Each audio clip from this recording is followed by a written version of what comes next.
भक्तों, ओम नमः शिवाय। श्री शिवाय नमस्तुभ्यम। जय श्री महाकाल। जी हाँ भक्तों, क्या आपके भी घर में कोई ऐसा व्यक्ति है जिसका विवाह नहीं हो रहा? आप उसके विवाह के लिए बहुत ज़्यादा परेशान है कि आखिरकार इसका जो विवाह है वो हो क्यों नहीं रहा। आप बहुत ज़्यादा उसको दिखा चुके पंडितों को, उसकी कुंडली दिखवा डाली, लेकिन अभी भी जो उसका विवाह है ना, उसका योग नहीं बन रहा। कोई ना कोई अड़चन आ जाती है उसके विवाह में और उसके विवाह का योग नहीं बन रहा। तो ऐसे में कौन सा उपाय करें ताकि जो उसका विवाह का योग है वो बन जाए? आज की इस वीडियो के माध्यम से हम आपको बताने वाले हैं क्या करना है, कैसे करना है, पूरा आपको समझाऊंगा। बस उपाय ध्यान से सुनिएगा, अच्छे से करिएगा। अगर आपने आज का ये उपाय ध्यान से सुन लिया और अच्छे से कर लिया ना, तो 100% है कि आपकी मनोकामना, सारी की सारी मनोकामना पूरी होगी ही होगी। और उस व्यक्ति का जो विवाह बहुत दिन से रुक रहा है उसका विवाह भी होगा।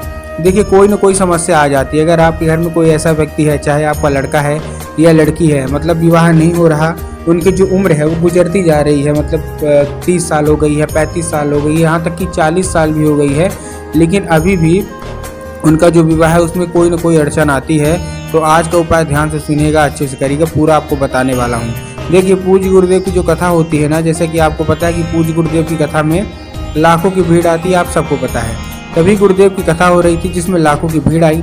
और आपको एक चीज़ और पता होगी, गुरुदेव की जो कथा होती है ना, उसमें जितने भी भक्त आते हैं वो पत्र के द्वारा अपनी मनोकामना गुरुदेव तक पहुंचाते हैं। तो गुरुदेव की कथा हो रही थी, गुरुदेव की कथा में लाखों की भीड़ आई। जब गुरुदेव की कथा में लाखों की भीड़ आई तो जितने भी भक्त थे ना, उन्होंने क्या किया, पत्र के द्वारा अपनी मनोकामना गुरुदेव तक पहुँचाई। जब गुरुदेव ने पत्र पढ़ा तो उसमें देखा कि बहुत सारे लोगों का केवल और केवल एक ही पत्र है। क्या पत्र है? कि उसमें गुरुदेव का था कि गुरुदेव, हमारे घर का जो व्यक्ति है ना, वो क्या है, उसका विवाह नहीं हो रहा, हम लोग बहुत ज़्यादा परेशान हैं, उसकी उम्र गुजरती जा रही है, विवाह होता होते रुक जाता है, कोई ना कोई अड़चन आ जाती है, कृपया करके कोई उपाय बता दें। तब गुरुदेव ने 2 से 3 उपाय बताए और कहा, केवल केवल ये उपाय कर लेना, तुम्हारे घर का जो भी व्यक्ति है ना जिसका विवाह नहीं हो रहा, 100% उसका विवाह होगा ही होगा।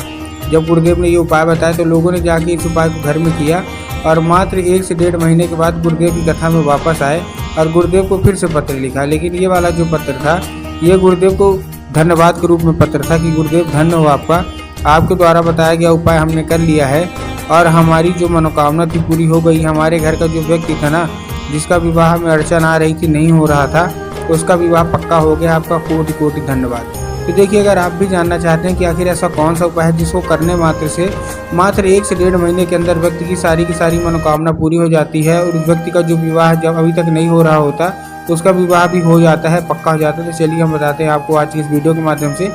लेकिन उसके पहले चैनल पर अगर पहली बार आए हैं और आवाज़ मेरी पहली बार सुन रहे हैं तो वीडियो कर दें लाइक और चैनल कर लें सब्सक्राइब, ताकि पूजनीय पंडित प्रदीप जी मिश्रा के रोज़ नए नए उपाय जो कि मैं उनकी कथा से सुनता हूँ, श्रवण करता हूँ, सबसे पहले मैं आपको प्राप्त करा सकूँ। ठीक, तो देखिए, जो हमारा सबसे पहला उपाय है, ठीक, इसमें आपको करना क्या है, ये उपाय आपको उसी व्यक्ति से कराना है जो कि आपके घर में क्या करता होगा, आपको मतलब ये उपाय आपको उसी व्यक्ति से कराना है ना जो आपके घर में जिसका विवाह नहीं हो रहा होगा। तो ये उपाय में देखिए करवाना क्या है। सबसे पहले आपको लेना है 3 काली तिल। क्या लेना है? केवल और केवल 3 काली तिल लेना है। और 3 काली तिल से आपको और क्या चाहिए? 3 काली तिल के साथ आपको और चाहिए क्या? केवल और केवल चाहिए 3 काली तिल के साथ 1 धतूरा। अब 3 काली तिल और 1 धतूरा आपने ले लिया। 3 काली तिल 1 धतूरा के बाद और क्या चाहिए? आपको बस लेके पहुंच जाना है कहाँ? सीधा सीधा शिव मंदिर। अब जैसे ही शिव मंदिर पहुंचेंगे आपको क्या करना है? दक्षिण दिशा में खड़े हो जाना है और उत्तर की ओर अपना चेहरा कर लेना है। अब देखिए, दक्षिण और उत्तर में क्या है ना, बहुत सारे लोग कंफ्यूज भी होते हैं कि दक्षिण कौन सा होता है, उत्तर कौन सा होता है, हमको थोड़ा साफ साफ बताइए। तब गुरुदेव ने साफ साफ बताया है कि आप जिस भी शिव मंदिर जा रहे हैं ना, उस शिव मंदिर का जिधर साइड जलाधारी होगा, क्या होगा? जिधर साइड जलाधारी होगा, आपको अपना चेहरा उधर साइड करके खड़े हो जाना है। ठीक, आप खड़े हो गए। अब खड़े होने के बाद आपको देखिए करना क्या है। जैसे आप खड़े हो गए, खड़े होने के बाद आपको एक नाम लेके, महादेव का बहुत ही सुंदर सा नाम है कुंदकेश्वर महादेव। तो आपको करना क्या है? आपको कुंदकेश्वर महादेव का नाम लेके उन्हीं का स्मरण करके आपको चुपचाप क्या कर देना है? आपको अर्पित कर देना है। ठीक, अब जैसे ही आप अर्पित करेंगे तो आपको देखिए करना क्या है। जैसे आप अर्पित करेंगे आपको अपनी मनोकामना मांग लेना है कि गुरुदेव, महादेव, गुरुदेव, जो भी आपको बोलना है कि हमारी ये मनोकामना है, बरसों पुरानी है, पूरी नहीं हो रही है, कृपया करके कोई उपाय बता दें। ठीक, आपको क्या करना है? अपनी मनोकामना मांग लिया, बस अब मांग के चुपचाप अपने घर चले आइए। पूज्य गुरुदेव कहते हैं ज़्यादा से ज़्यादा 1 महीना या उससे भी ज़्यादा 1.5 महीना, इतने में आपकी सारी की सारी मनोकामना पूरी होगी ही होगी। ठीक, ये था हमारा पहला उपाय। अब हम चलते हैं अपने दूसरे उपाय की ओर। इस उपाय में आपको 11 लाल फूल चाहिए। ठीक, क्या चाहिए, 11 लाल फूल।